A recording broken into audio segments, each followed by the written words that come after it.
Hey everybody, I'm Arka. First of all, I want to say, check it out. I got a Kigu on the back. There's a thing on the back. I don't know if you can see it, but it goes over my head when I'm not fursuiting. It makes me look like a little dog, which is really awesome. So this is a long story. So I'm gonna tell you the long story. I have a business degree, and what's kind of common for people who, at least in my university, was to kind of have a job lined up after college, so you would apply before you graduated. Well, I didn't have that, so I was like, well, whatever, I'll just extend my graduation a little bit, and I'm gonna go study abroad in Botswana. I've been back for maybe a month now, and man, I've been applying to so many different types of jobs, and I'm getting rejected from everything. It really sucks. I applied for a waiting job, I got rejected. I applied to like data entry, got rejected. Listen, I applied to work at a cashier at QuickTrip. This is a job that anybody who's in high school should be able to be accepted for. And they rejected me. They didn't say why. Like, what the heck? What do you mean? Like, what do you mean I don't fit the qualifications to be a cashier? It makes no sense.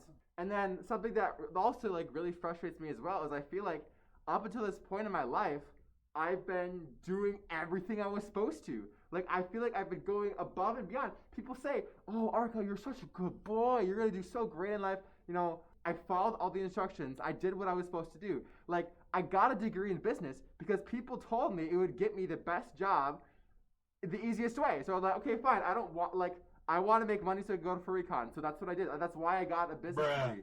I had 2 internships.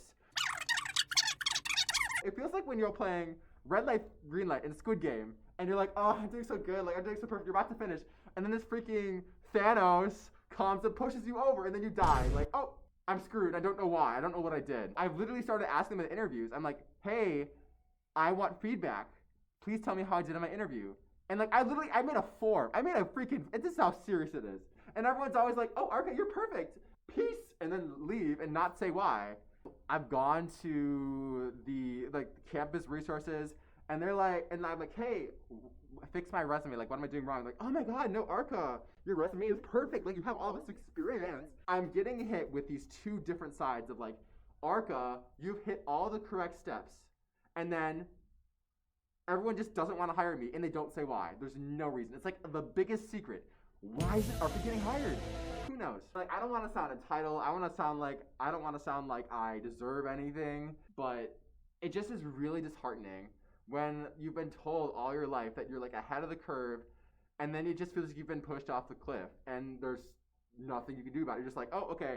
Anyways, this is what my plans are in life right now. I just got back from a semester abroad in Botswana, and one thing that I did while I was there was I was doing this thing called Workaways, which is where you get to travel and you get to stay places for free and eat for free. And so if I can go work abroad and I don't have to worry about paying for that, then why would I not do that? Like, I can't afford to stay here, but I can afford to do Workaway. It's kind of like that one metaphor of the frog who's in the pot of boiling water. And when you put the frog right in the pot of boiling water, it jumps out right away. But if you slowly boil the pot of the water, it's gonna stay in there and it's gonna die. Well, I feel like I'm the frog in the pot of water who just realized the pot is getting warmer, and I'm like, maybe if I wait a little bit longer, I'll be fine. I need to get out now, otherwise I'm gonna die in the pot of boiling water, which that is this freaking country. So, I'm thinking of going to Canada. There's a few locations I'm looking at, a few hosts I'm talking to, and then I want to go to Australia. I would love to catch Furdu.